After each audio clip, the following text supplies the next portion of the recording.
High, আমি রুমা আর আজ আমার ফ্যাট লুজ জার্নি ডে 18। গতকাল রাতে ঘাড়ে একটা টান লাগে, যার জন্য সারা রাত আমি ঘুমাতে পারিনি। আর সকালেও আজকে উঠিনি, জিমও যাইনি। সকালবেলাটা একটু ব্যথাটা কমেছিল তো ঘুমিয়েছি। এখন প্রায় 10:30 বাজে চললো। এখন আমার অনলাইন ক্লাস করানোর আছে, তো সেটাই করাতে বসেছি। আর সকালে এখনো কিছু খাইনি।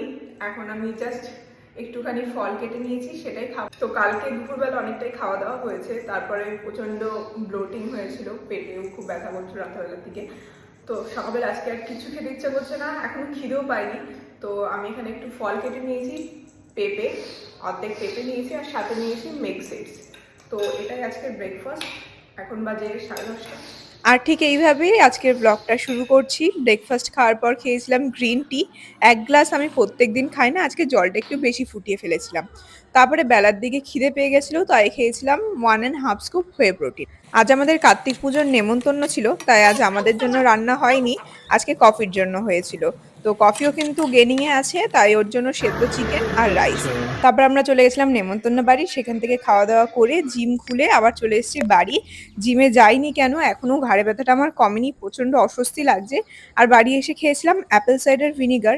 গতকাল আমি জিম থেকে নিয়ে এসেছিলাম, কেন কালকের থেকে আমার প্রচন্ড ব্লোটিং হচ্ছিল আর ডাইজেশনে একটু প্রবলেম হচ্ছিল, তার জন্য নিয়ে এসেছি। আর আজকেও আমি সেটাই খেয়ে নিলাম, যাতে তাতেই ডাইজেস্ট হয়ে যায়। ভিডিওর শুরুতেই তোমাদেরকে বললাম আমার ঘাড়ে একটা টান লেগেছিল, যেটা কিভাবে টান লেগেছিল আমি নিজেও জানতাম না। বাট দুপুরবেলা আমার একটা নেমন্তন্ন ছিল, সেখান থেকে খেয়ে এসে আমি আমার লেন্সটাকে খুলে রাখলাম। এবার বাড়িতে আমি চশমা পরেই থাকি, কিন্তু বেরোলে পরে তখন আমি লেন্সটা ক্যারি করি।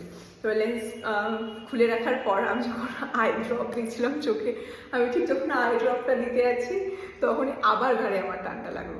তা আমি বুঝতে পারলাম যে গতকাল রাতেও সেম এইভাবে আমার ঘাড়ে টানটা লেগে।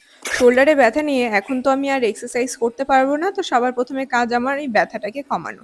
তো তার জন্য আমি ভালো করে এখানে একটু স্ট্রেচিং করছি। আর দেখতেই পাচ্ছ সাইড বাই সাইড করতে গেলে আমার টানটা লাগছে আর খুব ব্যথা করছে। তো একটু স্ট্রেচিং করে চলে এসেছিলাম আজকে ডিনার বানাতে। খুবই সিম্পল, ইজি, হেলদি একটা ডিনার রেসিপি শেয়ার করবো তোমাদের সাথে। তো আজকে বানাবো কর্নের স্যালাড। তো তার জন্য সবার প্রথমে আমি কর্নটাকে সেদ্ধ করে নিয়েছি। আর স্যালাডের জন্য নিয়েছি শসা। তো সবার প্রথমে শসাটাকে কেটে আমি ভালো করে চপ করে নেব। আমি এখানে চপার ইউজ করেছি, তোমরা হাতেও ছোটো ছোটো করে শসাটাকে স্যালাডের মতো কাটতে পারো। আর অ্যাড করেছি এখানে টমেটো আর 4টে কাঁচা লঙ্কা, তোমরা তোমাদের টেস্ট মতো লঙ্কা অ্যাড করতে পারো। তারপরে আমি কুচিয়ে রাখা শসা টমেটোটা আলাদা বোলে অ্যাড করে নিয়ে, তারপরে সেদ্ধ করে রাখা কর্নটা আমি অ্যাড করে নিয়েছি। আর তোমরা চাইলে একটু বাটারে টস করেও নিতে পারো। তারপর আমি একটুখানি অ্যাড করেছি বাটার। তারপরে এতে অ্যাড করেছি আমি বিট লবণ, চাট মশলা আর একটু পাতিলেবুর রস।